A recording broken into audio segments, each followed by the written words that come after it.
හොඳයි හැමදෙනාම පුළුවන් විදිහට බොහොම ගෞරවයෙන් පාද නමස්කාර පූර්වක මේ මොහොත්තුලුන් වහන්සේ පිළිගනු ලබනවා. ඒ වගේම දේශකයන්න් වහන්සේ නෙළුම්ගල ආරණ්‍ය සේනාසන වාසී පූජ්‍ය කෝරළයාගම සරණතිස්ස ගෞරවනීය ස්වාමීන් පාදයන් වහන්සේව අපි හැමෝම සාදුනාදය අතර බොහොම ගෞරවයෙන් යුක්ත උන්වහන්සේව පිළිගනු ලබනවා මේ මොහොත තුල.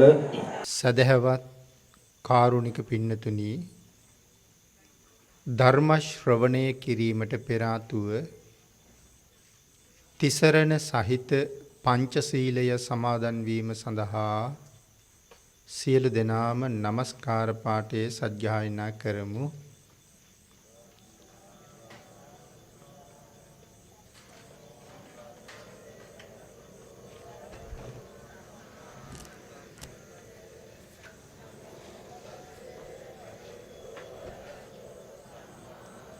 බුද්ධං සරණං ගච්ඡාමි ධම්මං සරණං ගච්ඡාමි සංඝං සරණං ගච්ඡාමි ဒုတိယံ පි බුද්ධං සරණං ගච්ඡාමි ဒုတိယံ පි ධම්මං සරණං ගච්ඡාමි ဒုတိယံ පි සංඝං සරණං ගච්ඡාමි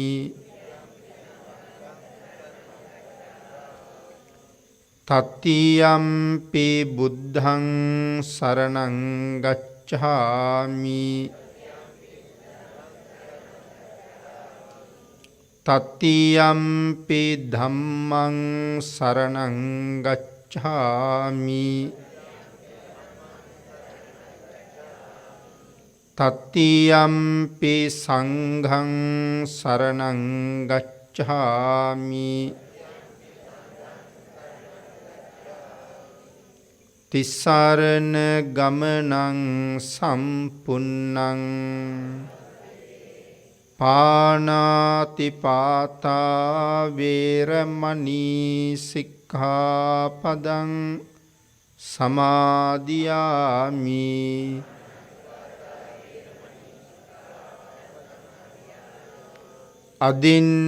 අදින්නාදානා වේරමණී සික්ඛාපදං සමාදියාමි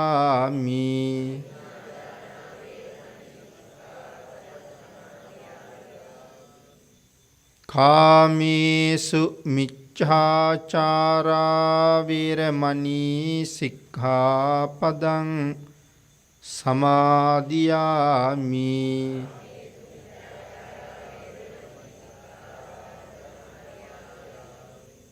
මුසාවාදා වේරමණී සික්ඛාපදං සමාදියාමි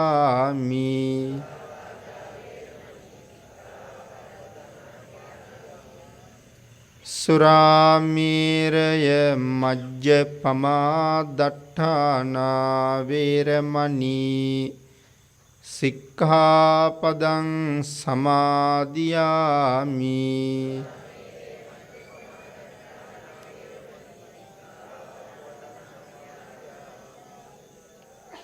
තිසරණේන සද්දින් පංචශීලං ධම්මං සාදුකං සුරක්ඛිතං කତ୍වා අප්පමාදේන සම්පාදේ තබ්බං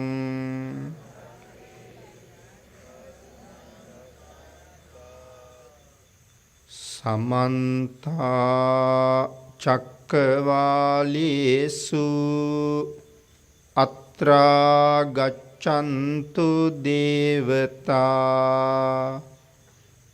සද්ධම්මං මුනි රාජස්ස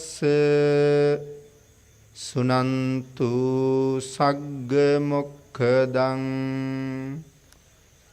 ධම්මස්සවන කාලෝ අයං බදන්තා ධම්මස්සවන කාලෝ අයං බදන්තා ධම්මස්සවන කාලෝ අයං බදන්තා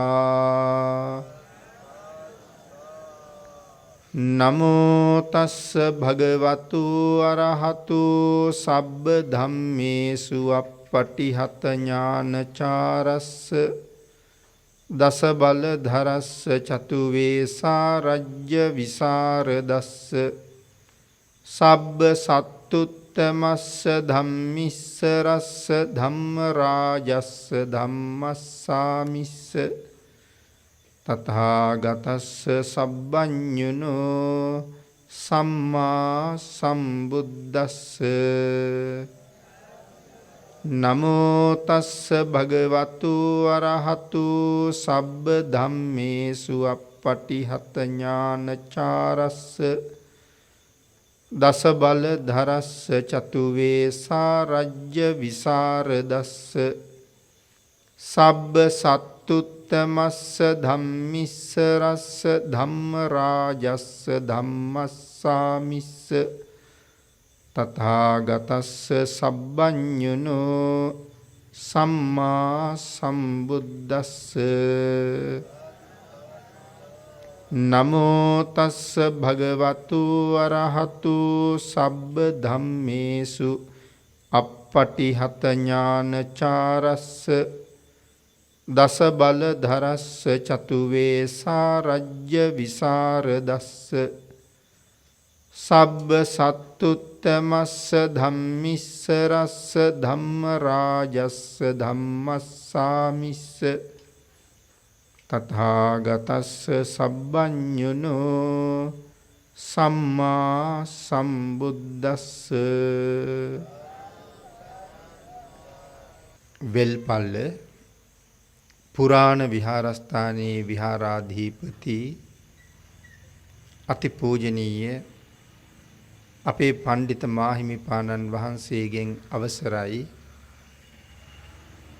සද්ධර්ම ශ්‍රාවක සදහැවත් කාරුණික පින්නතුනි බොහෝම ශ්‍රද්ධාවෙන් යුක්තව සියලු දෙනාම සූදානම් වෙන්නේ තිලෝගුරු ශාන්තිනායක සම්මා සම්බුදුරජාණන් වහන්සේ විසින් ලෝක සත්වයන් පිළිබඳව මහත් වූ දයාවෙන් කරුණාවෙන් මෛත්‍රියෙන් යුක්තව අවබෝධ කරගෙන දේශනා කොට වදාළ පරම ගම්භීර වූ ශ්‍රී සද්ධර්ම රත්නයෙන් බොහෝම පුංචි කොටසක් දේශනා කරවගෙන ධර්ම ගෞරවය පෙරදරි කරගෙන දේශනාගත ධර්මය ශ්‍රවණය කරන්නත් එසේ ධර්ම ශ්‍රවණය කිරීමෙන් ලැබෙන අවවාද අනුශාසනා තම තමන්ගේ ජීවිතවලට එකතු කරගෙන වඩාත් නිවැරදි මෙලව ජීවිතයක් ධර්මානුකූලව ගොඩනගා ගන්නත් ධර්මානුකූලව නිවැරදි කරගත් මෙලව ජීවිතයක් තුලින් සුගතිගාමී වූ පරලොව ආයති භවයකින් සැනසෙන්නත් අවසානයේ ප්‍රාර්ථනා කරන බෝධියෙන් සැප සහගත ප්‍රතිපදාවකින් ඊටම ඉක්මන් භවයක උතුම් චතුරාර්ය සත්‍ය ධර්මය අවබෝධ කරගෙන මේ සංසාරයෙන් එතර වීමේ බලාපොරොත්තු ඇතුව ඒ උතුම් බලාපොරොත්තු උතුම් ප්‍රාර්ථනා එලෙසින්ම මුදුන්පත් වේවා කියලා අපි නැවත වතාවක් ප්‍රාර්ථනා කරමු. පින්නතුනි, අද උතුම් ධර්මානුශාසනාවේ මාතෘකාව හැටියට මම යොදා ගන්න කල්පනා කළේ තෙලෝගුරු භාග්‍යතුන් වහන්සේ දේශනා කොට වදාළ අංගුත්තර නිකායේ අට්ඨක නිපාත පාළියේ පුඤ්ඤාභිසන්ද කියන සූත්‍ර දේශනාව. ත්‍රිපිටකයේ සඳහන් වෙන ඉතා සුවිශේෂී සූත්‍ර දේශනාවක්. සූත්‍ර දේශනාවේ නම පුණ්‍ය අபிසන්ද. මේ වචනේ තේරුම පුණ්‍ය කියලා කියන්නේ පින්නතුනි පින් කියන එකයි. අභි කියලා කියන්නේ විශේෂණ පදයක්. සන්ද කියන pāli වචනේ තේරුම තමයි ගලනවා කියන එක. පුණ්‍ය අபிසන්ද විශේෂයෙන් පින් ගලනවා. ඒක තමයි සූත්‍ර දේශනාවේ මාතෘකාවේ සිංහල තේරුම. කොහාටද පින් ගලන්නේ? ගඟක් පිරීලා ගලන්නේ මහ මුහුදට. නමුත් පින් ගලන්නේ පුද්ගලයාගේ ජීවිතයට. අපේ බුදුරජාණන් වහන්සේ මේ සූත්‍ර දේශනාවෙන් පින් ගලන ගංගා 8ක් පිළිබඳව දේශනා කරනවා. අංගුත්තර නිකායේ අට්ඨක නිපාත පාළියේ මේ සූත්‍රයේ තියෙනවා කීවි. කරුණු 8 පැහැදිලි කරමින් දේශනා කරපු සූත්‍ර තමයි අට්ඨක නිපාත පාළියේ තියෙන්නේ. ඒ නිසා මේ සූත්‍රයේ කාරණා 8ක් පැහැදිලි කරනවා. පුණ්‍යවන්ත ගංගා 8ක්. මොනවද පින්නතුනි මේ පුණ්‍යවන්ත ගංගා 8? පළවෙනි කාරණාව තමයි බුදුන් සරණ යාම. දෙවෙනි කාරණාව තමයි දහම් සරණ යාම. තුන්වෙනි කාරණාව තමයි සංඝුන් සරණ යාම. ඊතුරු කාරණා 5 තමයි පන්සිල්. එහෙනම් තව විදියකට කෙටියෙන් සඳහන් කළොත් මේ සූත්‍රයේ පුරාවට භාග්‍යතුන් වහන්සේ පැහැදිලි කරලා තියෙන්නේ තිසරණ සහිත පන්සිල් පිළිබඳව. පින්නතුනි මේ ලෝකේ ඉපදුන කෙනෙකුගේ පැවැත්ම වෙනස් කරන්න පුළුවන් වාක්‍යයක් තමයි බුද්ධං සරණං ගච්ඡාමි කියලා කියන්නේ. තෙලෝගුරු භාග්‍යතුන් වහන්සේ සරණ යෑම. යම් කෙනෙක් බුදුරජාණන් වහන්සේ සරණ ගියා නම් ඔහු මේ ලෝකේ ඊටා විශේෂ පුද්ගලයෙක් වෙනවා. ඒකට හේතුව මොකක්ද? බුදුන් සරණ ගියපු අයට කියනවා හරි ලස්සන නමක්. මොකද්ද පින්නතුනි බුදුන් සරණ ගියපු අයට කියන නම? බුදුන් සරණ ගියපු අයට තමයි බෞද්ධ කියලා කියන්නේ. යම් කෙනෙක් භාග්‍යතුන් වහන්සේ හරියටම සරණ ගියා නම් ඔහුට මේ ලෝකේ පුදුම ලාභයක් ලැබෙනවා. කෝටි ප්‍රකෝටි ගණන් වලින් මිල කරන්න බැරි පුදුමාකාර ලාභයක්. මොකද්ද ලැබෙන ලාභය? ඒ පිළිබඳව මූලාශ්‍රයේ සඳහන් වෙන්නේ පින්නතුනි මහා සමය සූත්‍ර දේශනාවේ. මහා සමය සූත්‍ර දේශනාවේ 4 වෙනි ගාථා රතනය. සමහර අයට පාඩම් ඇති. යේකේචි බුද්ධං සරණං ගතාසේ යමෙක් බුදුන් සරණ ගියා නම් නතේ ගමිස්සන්ති අපාය භූමින් බුදුන් සරණ ගිය ශ්‍රාවකයා යන්නේ නැහැ අපායට. පහාය මානුසං දේහං කවද හරි දවසක ඔහුගේ ප්‍රාණවායුව මේ කයින් නිරුද්ධ වෙනවාද දේව කායං පරිපූර්ණස්සන්ති නින්දෙන් පිබුදුනා වගේ ඔහු දෙවියන් අතර උපදිනවා. කාටද මේ ලාභය ලැබෙන්නේ? බුදුන් සරණ ගියපු කෙනාට. එහෙම නැත්තම් බෞද්ධයෙකුට ලැබෙන ලාභය තමයි මේ කියලා තියෙන්නේ.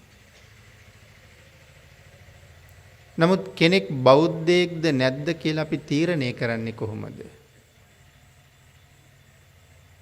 හරියටම නිවැරදිව සත්‍ය වශයෙන්ම යම් කෙනෙක් භාග්‍යතුන් වහන්සේ සරණ ගියා නම් ඒ තමයි බෞද්ධයෙක් බවට පත් වෙන්න තියෙන එකම අවස්ථාව. නමුත් පින්නතුනි මේ ලෝකේ ඉපදුන කෙනෙකුට කරන්න තියෙන අමාරුම වැඩේ මොකක්ද කියලා මගෙන් කවුරු හරි ඇහුවොත් මම කියන එකම කාරණාව තමයි බුදුන් සරණ යෑම. බුදුරජාණන් වහන්සේ සරණ යන්න එච්චරට අමාරුයි පින්නතුනි. ඇයි බුදුරජාණන් වහන්සේ සරණ යන්න එච්චරට අමාරු? අපිට බුදුරජාණන් වහන්සේ ගැන හරියට සැක මතුවෙනවා. ආන් ඒ සැක නිසා අපිට තිසරණේ හරියටම පිහිටන්නේ නැතුව යනවා. අපේ පින්නතුන්ට බුදුරජාණන් වහන්සේ ගැන සැකයක් තියෙනවද? පින්නතුනි අපි භාග්‍යතුන් වහන්සේ සැකයිද කියලා ඇහුවොත් අපි නෑ කියනවා. සැක නෑ.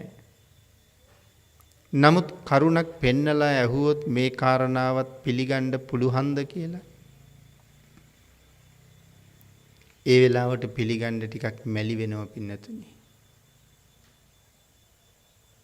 මහා කල්ප අසංඛ්‍ය ගණන් සංසාරේ අසීමාන්තිකව පින් කරලා පාරමී පුරාපු උත්තම රතනයකගේ අන්තිම ජීවිතේ කොයි වගේද කියන එක අපිට තේරෙන්නේ නැතිකමයි ඒ තියෙන්නේ. තව විදිහකට සඳහන් කළොත් බුදුරජාණන් වහන්සේ පිළිබඳව හරියටම අවබෝධ කරගන්න අපේ මනස පුළුල් නැති නිසා ඒක එහෙම වෙන්න පුළුවන්ද කියලා අපිට සැකයක් හිතෙනවා. මම සැක හිතෙන කාරණා කීපයක් අපේ පින්නතුන්ට සඳහන් කරන්නම්. එකක් තමයි බුදුරජාණන් වහන්සේගේ කාය ශක්තිය. ඒ කාය ශක්තිය ගැන සැකයි. බුදුරජාණන් වහන්සේගේ රශ්මි මාලාව ගැන සැකයි. බුදුරජාණන් වහන්සේගේ ශරීර ධාතුවේ පිහිටලා තිබුණ දෙතිස් මහා පුරුෂ ලක්ෂණ පිළිබඳව සැකයි. බුදුරජාණන් වහන්සේගේ ශරීර ප්‍රමාණය ගැන සැකයි. ලෞතුරා බුදු කෙනෙක් සතු සර්වඥතා ඥානය ගැන සැකයි. මේ කාරණා ඇතුළත්ව අපට සැක හිතෙන තව හුඟක් කාරණා තියෙනවා.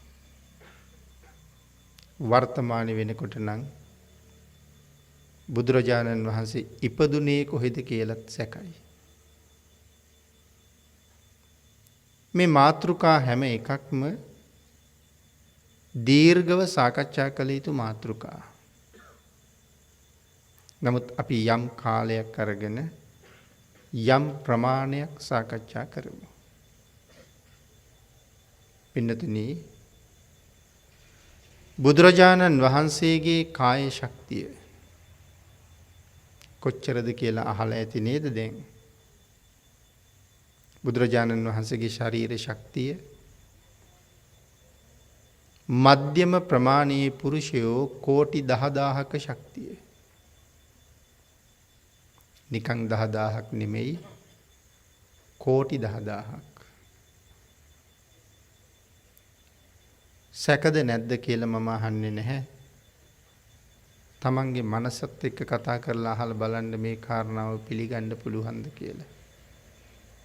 මධ්‍යම ප්‍රමාණයේ පුරුෂයෝ කෝටි 10000ක ශක්තිය. බුදුරජාණන් වහන්සේගේ ශක්තිය තේරුම් ගැනීම කොහොමද පින්නතුනි? නන්දිමිත්‍ර යෝධයාගේ ශක්තියවත් අපිට තේරෙන්නේ නැහැ. නන්දිමිත්‍ර යෝධයාගේ ශක්තිය කොච්චර ප්‍රමාණයක්ද කියලා අහලා තියෙනවද? අපේ ග්‍රන්ථවල කියලා තියෙනවා පින්නතුනි. අපි පොතපත පරිහරණය කරන්නේ නැතුව නිකම්ම සැක විතරක් උපදවනවා. නන්දිමිත්‍ර කියලා කියන්නේ ඔබෙත් මගෙත් නෑදෑයෙක්. මේ රටේ ජාත පුත්‍රයෙක්නේ. ඒ කියන්නේ අපේ මුතුන් මිත්තෙක්. නන්දිමිත්‍රයන්ගේ කායික ශක්තිය පිළිබඳව සඳහන් කරනවා මධ්‍යම ප්‍රමාණයේ පුරුෂයෝ කෝටි 100කට වඩා ශක්තිමත් කියලා. හිතලා බලන්න පිළිගන්න පුළුවන්ද කියලා. නන්දිමිත්‍ර යෝධයා පිළිබඳව කරුණු සඳහන් කරන්න ගියොත් දීර්ඝ විස්තරයක් කියන්න වෙනවා. පින්නතුනි දුටුගැමුණු මහරජුරු යුද්ධයට යන්න ලෑස්ති වෙනකොට තමන්ගේ යෝධයෝ 11 දෙනාගේ ශක්තිය පරීක්ෂා කළා. මං හිතන්නේ ඒකත් සැකයි. අපි කියන්නේ යෝධයෝ කී දෙනෙක් ගැනද? 10 දෙනෙක් ගැන. දසමහා යෝධයෝ කියලා කියම අපි හිතාගෙන ඉන්නේ යෝධයෝ 10 දෙනයි කියලා. නෑ පින්නතින යෝධයෝ 11 දෙනෙක් ඉන්නවා. 10 දෙනෙකුගේ නම් අපි පින්නතුන් දන්නවා ඇති. 11 වෙනි යෝධයා තමයි දාඨාසේන. මේ යෝධයන්ගේ ශක්තිය පරීක්ෂා කළා. මේ අයට කොච්චර ශක්තිය තියෙනවද? මට මේ අයත් එක්ක මේ යුද්ධයේ දිනන්න පුළුවන්ද? සම්මා සම්බුද්ධ ශාසනයේ චිරස්ථිතිය තහවුරු කරන්න මේ අයට පුළුවන්ද? නිකන් ගිහිල්ලා පරදින්න කලින් තමන්ගේ පිරිසගේ ශක්තිය දැනගන්න එක වටිනවනේ. ඒ නිසා හැම යෝධයෙකුගේම ශක්තිය පරීක්ෂා කළා. හැමෝගෙම ශක්තිය පරීක්ෂා කරලා අන්තිමට තමයි නන්දිමිත්‍ර යෝධයාගේ ශක්තිය පරීක්ෂා කළේ. මොකද මේ යෝධ බලෑනියේ ප්‍රධානියා තමයි නන්දිමිත්‍ර යෝධයා. එක එක්කෙනාගේ ශක්තිය එක එක්කෙනාට හාත්පසින් වෙනස්. ඒ යෝධ බලමුළුවේ හිටියා සිවුරු ඇරපු කෙනෙකුත්. කවුද පින්නතුනියේ? තේරපුත්තාභය. ගිහි කාලේ නම අභය. එතකොට තේරපුත්ත වෙන්න ඇත්තේ ඇයි? තෙරුන්ගේ පුතා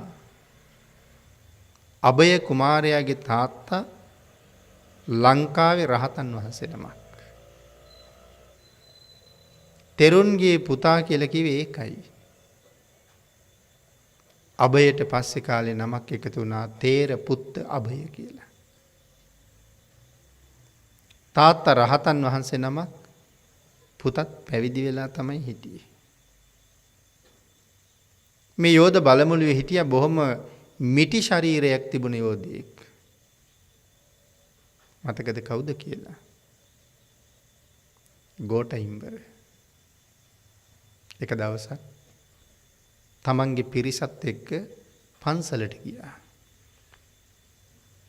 පන්සලට ගිහිල්ලා කෑමට මොනවද තියෙනවද කියලා ඇහුවා. පන්සලේ ඉන්න කෙනා කිව්වා දැන් නම් කෑමට මුකුත් නැහැ පන්සලේ. හාමුදුරුවෝ හිටියෙත් නැහැ. පන්සලේ ඉතින් පොල් ගස් තිබුණා හුඟක්. පොල් ගස් අල්ලලා හෙලෙව්වා. පැහුණු ගෙඩියේ ඉඳලා ඇට්ටි ගෙඩිය දක්වා තිබුණ සේරම වැටෙනවා. කලටි ගෙඩිය අරගෙන වැලමිටෙන් ඇනලා පළලා කලටි අනුභව කළා. දැන් කලටි කාලා මත් වෙලා පන්සලේම වැටිලා නිදාගත්තා. මුළු පන්සලම අපායක් වාගේ හැඩි වෙලා. මේගොල්ලන්ට නිින්ද ගියා. ටික වෙලාවකින් හාමුදුරුවෝ ආවා. අර පොඩි හාමුදුරුවෝ. පන්සලේ වැඩ කරන කෙනාට කතා කරලා ඇහුවා මේ පන්සල අපායක් වාගේ හැඩි කෙරුවේ කවුද කියලා. ස්වාමීනි මට කරන්න දෙයක් නැහැ මහ පුදුම ශක්තිවන්තයෝ වගේක්. ඔය පොල් ගස් ඔක්කොම අල්ලලා හෙලෙව්වා. ඇට්ටි ගෙඩියේ ඉඳලා ඔක්කොම ගෙඩි වැටුණා. කලටි පලාගෙන කාලා තන තන දාලා අන්න නිදි කියලා කිව්වා. පොඩි හාමුදුරුවෝ එතෙන්ට ගියා. ගෝඨයිම්බරටත් හොඳටම නිින්ද ගිහිල්ලා තමන්ගේ පාදේ ඇඟිලි දෙක අතරට ගෝඨයිම්බරගේ පාදේ ඇඟිල්ලක් හිර කරගත්තා. උස්සලා අරගෙන ගැහුවා පොල් ගහේ. ඒ සද්දය ඇහෙනකොට ගෝඨයිම්බරගේ පිරිස නැගිටලා හාමුදුරුවන්ට පහර දෙන්න ලෑස්ති වුණා. සියලු දෙනාටම ඇඟිලි දෙකෙන් පහර දුන්න කියලා කියන වැටෙන්න. තමන්ගේ පිරිස වැටුණ දැක්කහම ගෝඨයිම්බර කෑ ගහලා කියනවා ස්වාමීනි සමාවෙන්න සමාවෙන්න පන්සලම සුද්ධ කරලා දෙන්නම් කියලා. පන්සලම සුද්ධ කරලා හාමුදුරුවන්ට වැඳලා යන්න කියලා. දුටුගැමුණු මහරජුරු එක දවසක් ගෝඨයිම්බරගෙන් අහනවා ගෝඨ මට මේ යුද්ධෙට තව නුඹ වගේ ශක්තිවන්තයෝ වුවමනයිනේ. මේ රටේ කොහෙන්වත් හම්බුනේ නැද්ද කියලා. ගෝඨයිම්බර කියනවා ස්වාමීනි මම වගේ මගේ ශක්තිය මොකක්ද ස්වාමීනි? එක භික්ෂුවක් ඉන්නවා මේ පන්සලක කකුලේ ඇඟිලි දෙකෙන් මාව උස්සලා පොල් ගහේ ගැහුවා කියලා කිව්වා. රජුරු කිව්වා එහෙනම් ගිහිල්ලා කතා කරලා කාරණාව දැනුවත් කරලා එක්කෙන්න කියලා. ගෝඨයිම්බරම තමයි පන්සලට යන්නේ. ගිහිල්ලා වැඳලා කියනවා ස්වාමීනි දුටුගැමුණු මහරජුරු ද්‍රවිඩයන්ට විරුද්ධව කරන යුද්ධයට එකතු වෙන්න එන්න පුළුවන්ද කියලා ඇහුවා කියලා. පොඩි හාමුදුරුවෝ සඳහන් කළා මම යුද්ධයක් කරන්න පටන් අරන් තියෙනවා. ඒ යුද්ධය ඊට වඩා ලොකුයි. ඒ නිසා තවත් යුද්ධයකට එන්න අදහසක් නැහැ කියලා. බලවත් සතුරෙකුට විරුද්ධව මං යුද්ධ කරන්න කියලා කිව්වා. ගෝඨයිම්බරට තේරුන්නේ නැහැ. නැවත ඇහුවහම සඳහන් කළා කෙලෙස් සතුරාට විරුද්ධව යුද්ධ කරන්නයි මේ සිවුර පොරවගත්තේ. බාහිරින් පේන්න එන සතුරට වඩා කෙලෙස් සතුරා හරි බලවත්. ඒ නිසා මගේ සතුරා හරි බලවත්. මට ඒ යුද්ධ කරන්න තියෙනවා කියලා කිව්වා. ගෝඨයිම්බර කියනවා ස්වාමීනි ඔබ වහන්සේට කෙලෙස් සතුරාට විරුද්ධව යුද්ධ කරන්න නිදහසේ බණ දහම් පුරුදු පුහුණු කරන්න භාවනා වඩන්න රටක් තියෙන්න ඕන නේද කියලා ඇහුවා. මේ රටේ අද මගේ හාමුදුරුවෝ පිණ්ඩපාතේ වඩිනකොට පාත්‍රය අරන් පොළවේ ගහනවා නම් උන්වහන්සේලාගේ සිවුරු ටික ගලවලා විසි කරනවා නම් චෛත්‍ය උඩ නැගලා කොත් කැරලි කඩනවා නම් වැලි මලුව හාරලා මල පහ කරනවා නම් බෝධි අතු ටික කපලා බිම දානවා නම් බෝවත් ඉඳගෙන මුත්‍රා කරනවා නම් ඔබ වහන්සේට ගුණ පුරන්න ශාසනයක් ඉදිරියට ඉතුරු වෙයි කියලා හිතනවද කියලා ඇහුවා.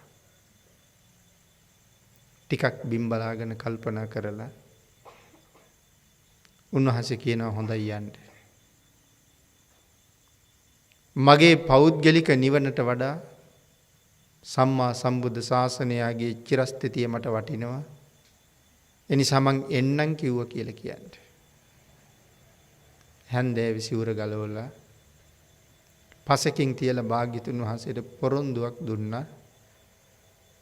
ස්වාමීනි සම්බුද්ධ ශාසනය ආරක්ෂා කරලා තියලා මගේ යුද්ධේ මං ආපහු පටන් ගන්නම් කියලා. එහෙම කියලා ගිහිල්ලා තමයි යෝධ බලයනියට එකතු වෙන්නේ. යුද්ධෙන් පස්සේ නැවත පැවිදි වෙලා රහත් වුණා. උන්වහන්සේව යුද්ධයට අඬ ගහගෙන ගියපු ගෝඨයිම්බරත් රහත් වුණා. ඉතින් මේ විදිහට මේ එක එක්කෙනාගේ ශක්තිය වෙනස්. සියලු දෙනාගේම ශක්තිය පරීක්ෂා කරලා අන්තිමට තමයි නන්දි මිත්‍රයන්ගේ ශක්තිය පරීක්ෂා කරන්නේ. දුටුගැමුණු මහරජුරවන්ට හිටියනේ පින්නතුනි ඇතෙක්. මතකද නම මොකද්ද කියලා? රජුරුවන්ගේ අතාගේ නම කණ්ඩුල. කඩොල් ඇතා කියලානේ අපි කියන්නේ. කණ්ඩුල. කණ්ඩුල කියන්නේ උපෝසත කුලයේ ඇතෙක්. හැබැයි කෙනෙකුට තර්කයක් ගේන්න පුළුවන් උපෝසත කුලයේ චද්දන්ත කුලයේ ඇත්තු සාමාන්‍ය රජවරුන්ට පහළ වෙන්නේ නැහැ නේ කියලා. ඒක ඇත්ත. උපෝසත කුලයේ චද්දන්ත කුලයේ ඇත්තු ලැබෙන්නේ සක්විති රජවරුන්ට. නමුත් දුටුගැමුණු මහරජුරුවන්ගේ වෑයම සම්මා සම්බුද්ධ ශාසනයේ චිරස්ථිතිය.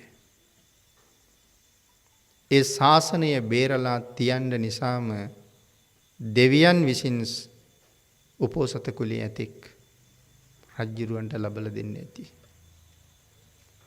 උපෝසත කුලයේ ඇතෙක් විතරක් නෙමේ අජානීය වෙළඹකුත් හිටියා. මේ දෙන්නම මේ යුද්ධයට පුදුමාකාර මෙහෙවරක් කළා. උපෝසත කුලයේ ඇතෙක් මිනිස්සු කෝටි 100ක ශක්තිය දරනවා.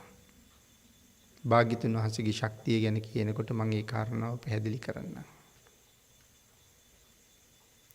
මේ මිනිස්සු කෝටි 100ක ශක්තිය දරන මේ හස්ති රාජයාට රාකල ගෙඩි 16ක් පොවල හොඳට මත් කරලා නන්දි මිත්‍ර ඉස්සරහට එව්වේ. නන්දි මිත්‍ර මොනවද කරන්න කියලා බලන්න. පින්නතුනි අහල පහල අලි ඇවිල්ල කියලා දන්නවනම් අපි ගෙවල් වලින් එළියට බහින්නෙත් නැහැ. තන්නිකරම දූවිලි වලාවක් වගේ. මහ පාරේ දූවිලි අවුස්සගෙන පාර දෙපැත්තේ තියෙන ගස් කොළන් ගලවගෙන බොහෝම ඡණ්ඩ වෙලා මාර්ගයේ ඉස්සරහට දුවගෙන එනවා. දාස් ගණන් පිරිස බලාගෙන ඉන්න වෙලාව ඔය වගේ වාඩි වෙලා ඉඳලා නන්දි මිත්‍ර නැගිටලා පාරට ඇවිල්ලා ඇතායන ඉස්සරහින් පාද දෙක මහ පොළොවේ පිහිටවල හිටගත්තා. හොඳට අඩිය තියලා හිටගත්තා.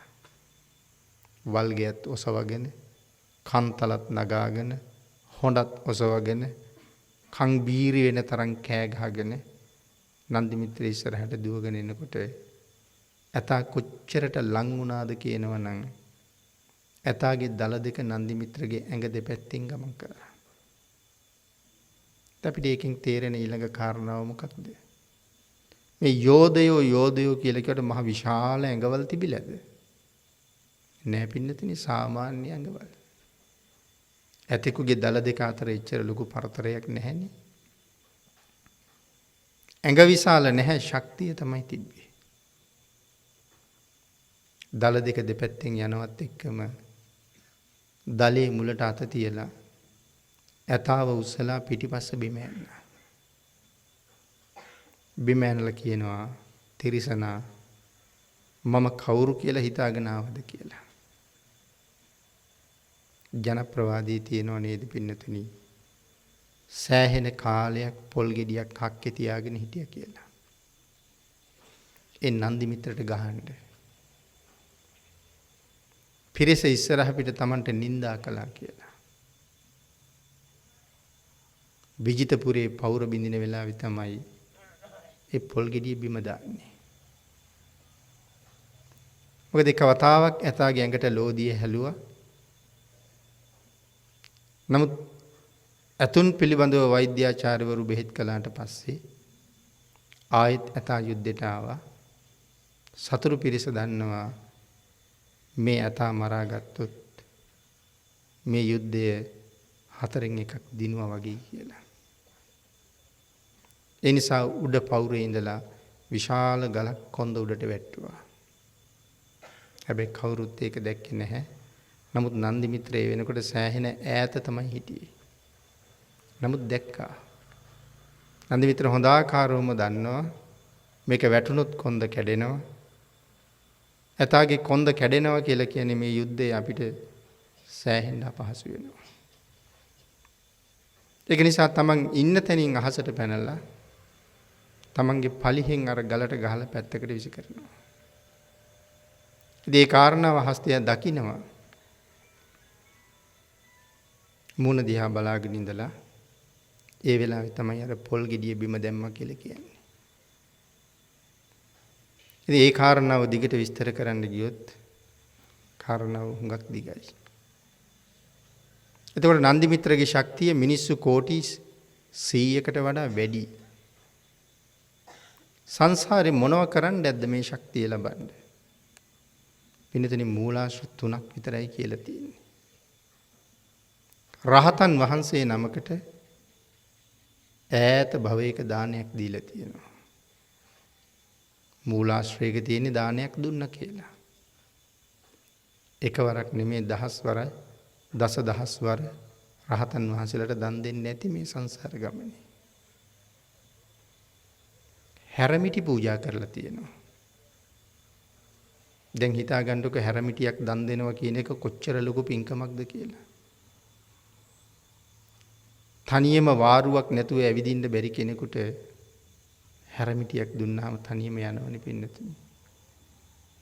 හැරමිටියක් දෙනවා කියලා කියන්නේ ලොකු ශක්තියක් දන් දෙනවා කියන එක. සිරිපාදේ නගින්න ගියාම බලන්න. අමාරුවෙන් නගින අය දැක්කහම ඉදිකටු පාන ගාවෙන් අපිට හැරමිටි හම්බෙනවා. හැබැයි වහුඟක් දිග හැරමිටි. ඒ හැරමිටි වාරුවෙන් නගින්නත් ලේසි. ඒ හැරමිටි වාරුවෙන් බහින්නත් ලේසි. අපේ විනය පිටකේ තියෙනවා හැරමිටියක් පිළිබඳව සඳහන් කරලා චතුසත්‍යා දණ්ඩ කියලා. මේ හැරමිටි දන් දෙනවා කියලා කීවට ප්‍රඥාව පාවිච්චි කරලා දන් දෙන්නත් ඕනේ පින්නතුනි. මේ කාලෙත් හැරමිටි තියෙනවා කඩේ අරගන්න. කොච්චරක් විතර උසයිද? අපේ ඉන ගාවට වාගේ උසයි. ඉතින් කොහොමද ඒකෙන් ශක්තිය ගන්නෙ? විනය ප්‍රති තියෙන චතුසත්‍යා දණ්ඩ රියන් 4ක් උසයි. රියන් 4ක් කියලා කියන්නේ අඩි 6ක් උසයි. එවන් හැරමිටියක් බොහෝ කාරණා සඳහා පාවිච්චි කරලා තියෙනවා. ඉතින් ඒ වාගේ නුවණ පාවිච්චි කරලා විශේෂ හැරමිටි පූජා කරලා සංසාරයට නිවන් දකින්න තුරු මහා ශක්තිවන්තයින් වෙන්න ප්‍රාර්ථනා කරන්න පුළුවන්. කාශ්‍යප බුදුරජාණන් වහන්සේට කිරිබත් දන් දීලා තියෙනවා. පින්නතුනි මේ 11 දෙනාම ගෞතම සම්මා සම්බුද්ධ ශාසනය ආරක්ෂා කරන්න බුද්ධ ශාසන ගණනාවක ඉඳලා සූදානම් වෙමින් ආපු අය. ඒකයි මේ ශක්තිය. අමුතුවෙන් සරණ යන්න ඕනේ නැහැ. පන්සිල් කියලා කියන්නේ තවත් පින් ගලන ගංගාවල් පහක්. තිසරණ සහිතව පන්සිල් රකින්නවා නම් යම් කෙනෙක් දිවා රාත්‍රී දෙකේ ඒ පුජ්‍යලයාගේ ජීවිතේට මහ ගඟක් පිරීලා ගලනවා වගේ ගලාගෙන එන්නේ මහා පුණ්‍ය ප්‍රවාහය. රැදවල් දෙකේම මගේ ජීවිතේ පිනෙන් පිරුණනම් පින්නතනි කාටද මැරෙන්න බය හිතෙන්නේ? එවන් අය දන්නවා මැරිච්ච ගමන් උපදින්නේ මීට වඩා හොඳ තැනක කියලා. මැරිච්ච ගමන් උපදින්නේ මීට වඩා හොඳ තැනක නම් පින්නතනි කවුරුවත් මැරෙන්න බය වෙනවද? භාග්‍යතුන් වහන්සේ ලෝකේ පහළ වෙලා අපිට නිර්මල ධර්මයේ දේශනා කරලා ලෝක සත්වයාගේ නිවන තහවුරු කරලා සර්වඥ ධාතුන් වහන්සේ අපි වෙනුවෙන් දානය කරලා මේ ශාසනයේ සත්‍ය දෙවියන් පවා ප්‍රත්‍යක්ෂ කරලා පෙන්නන මොහොතක වාසනාවන්ත ජීවිත ලබන්න ඔබට තිබුණේ පුදුම පිනක්. ඔබේ කාලේ මේ ලෝකේ යථාර්ථය මොකද්ද කියලා පෙන්වුවා මතකද? මතක නැද්ද? කොයි කාලෙද? 2004. අහස උසට බැඳපු මහමාලිගා අත්තිවාරම විතරක් ඉතුරු වෙනකොට ඒ කොන්ක්‍රීට් තට්ටු වලට වෙච්ච දෙයක්වත් හිතා ගන්න බැරුව ගියා. අද මහ ලොකු උපකරණ යන්ත්‍ර සූත්‍ර දාලවත් නමනවා කියන එක ඊටාම අමාරු වෙච්ච රේල් පීලි වගේ යකඩ කඳන් කඩදාසි අඹරනවා වගේ රැලි ගහෙන්න අඹරවල දාලා තිබ්බේ ජල කඳක්. වැදුන තැන විසිරෙන ජල කඳකට එච්චර දේවල් කරන්න පුළුවන් කියලා හිතෙනවද?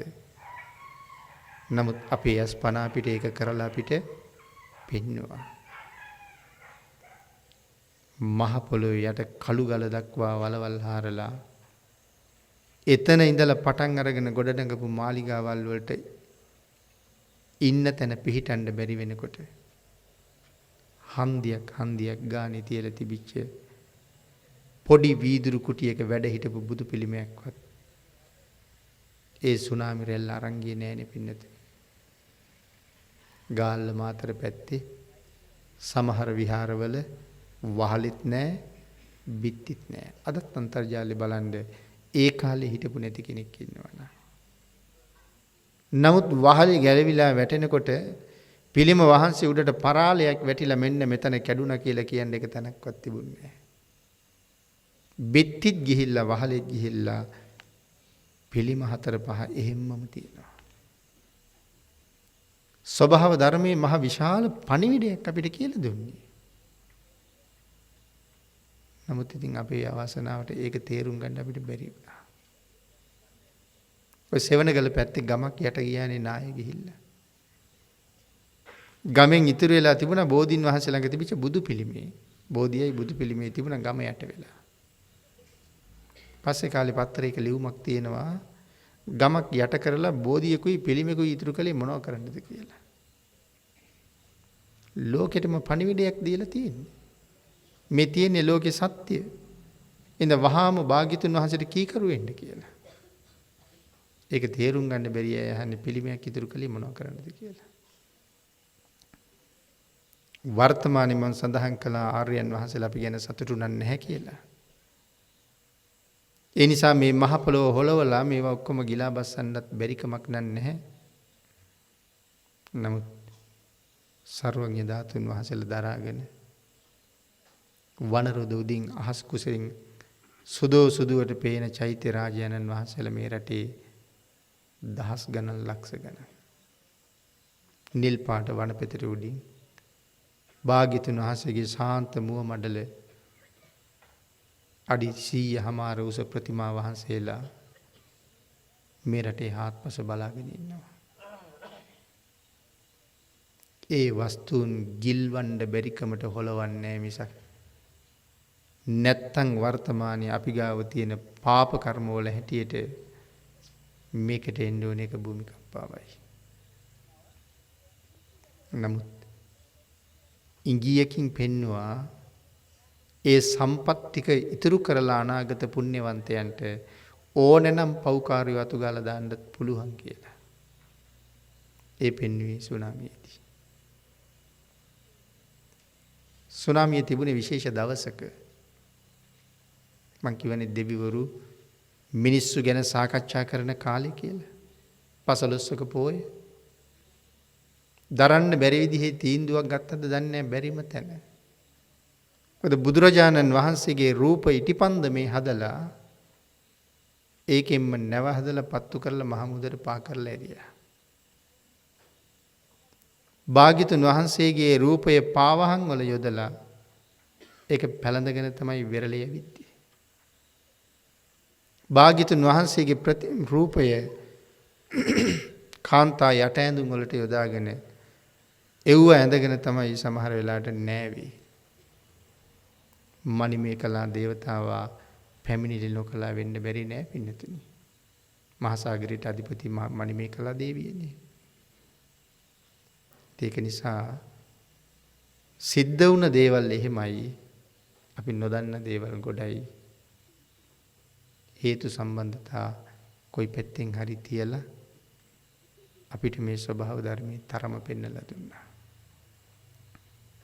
භාග්‍යතුන් වහන්සේට ස්වභාව ධර්මයට යටත් එවන් ශාසනික උරුමකාරයෝ වෙන්න සංසාරේ පින් අරගෙන ඉපදිච්ච අපේ පින්නතුන් මෙච්චර නිර්මල දහමක් තියෙන වෙලාවක සතර අපායේ පුරවන්න උවමන නැහෙනේ.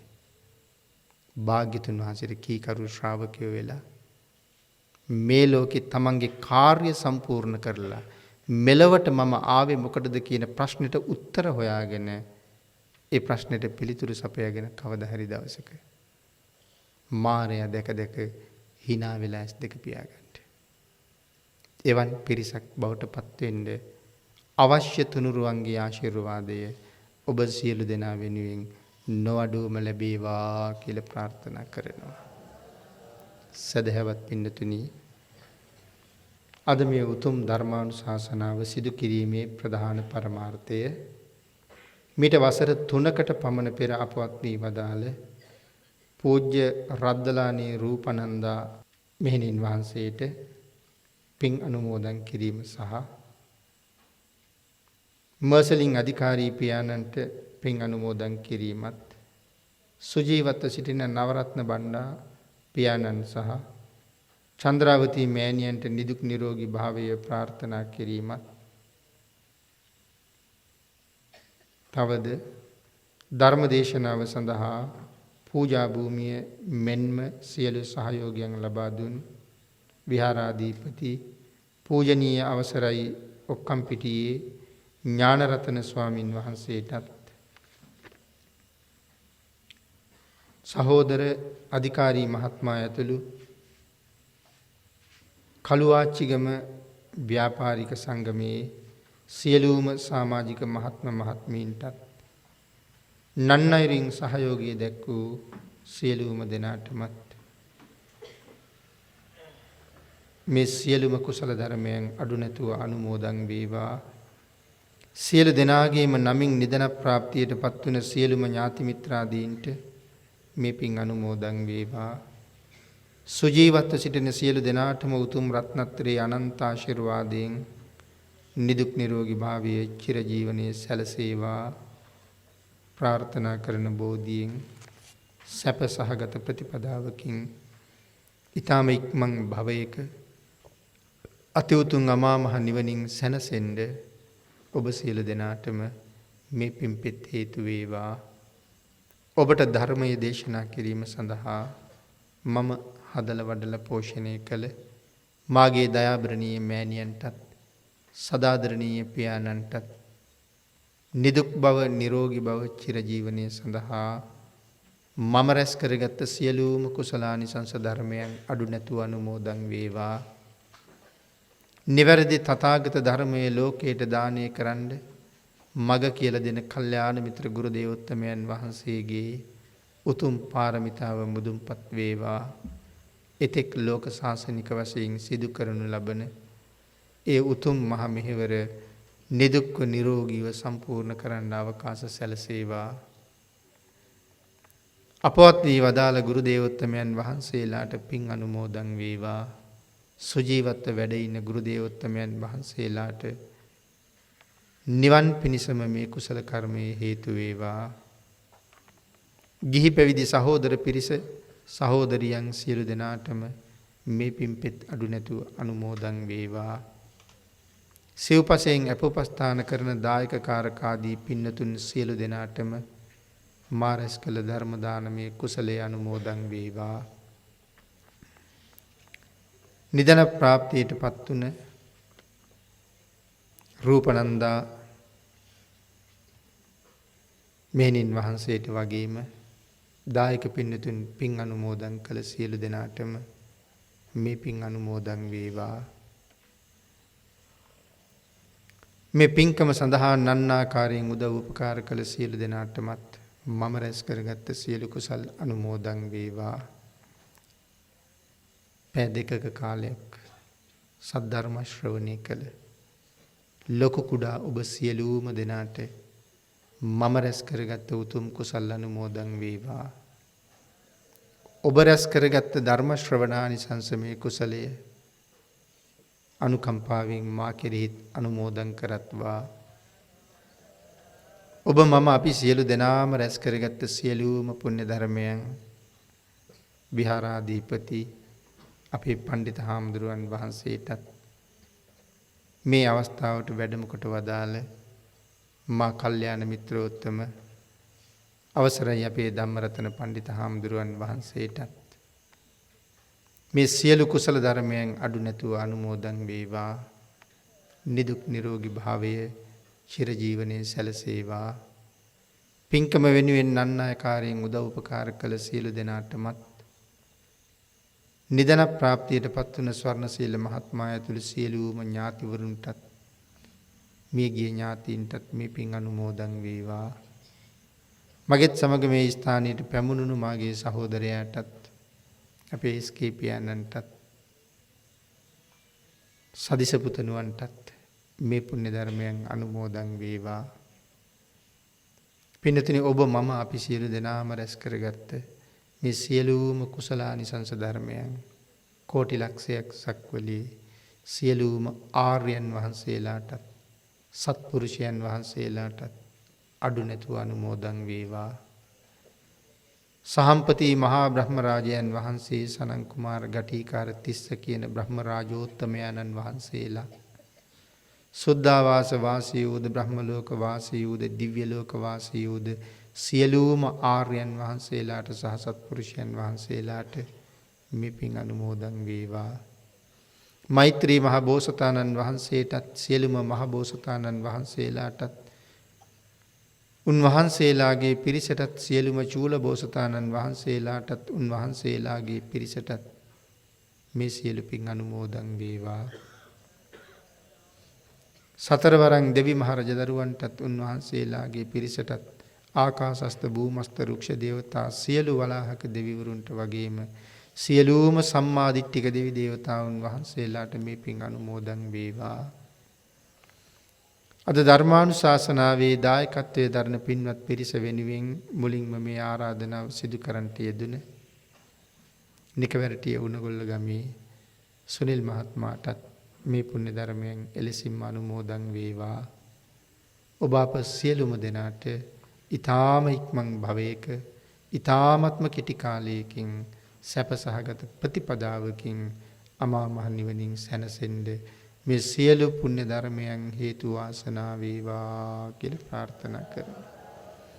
ආකාසට්ඨා ච බුම්මට්ඨා දේවා නාග මහිද්దికා පුඤ්ඤන්තං අනුමෝදිත්වා චිරං රක්ඛන්තු ලෝක සාසනං දේවෝ වස්සතු කාලේන සස්ය සම්පatti හේතුච පීතෝ භවතු ලෝකෝ ච රාජා භවතු ධම්මිකෝ අභිවාදන සීලිස්ස නිච්ඡං බුද්ධාපචායිනෝ චත්තාරෝ ධම්මා වඩ්ඩಂತಿ ආයුවන්නෝ සුඛං බලං ආයුරාෝග්‍ය සම්පatti සග්ග සම්පatti මේවච අතෝ නිබ්බාන සම්පatti මිඤාති සමිජ්ජතු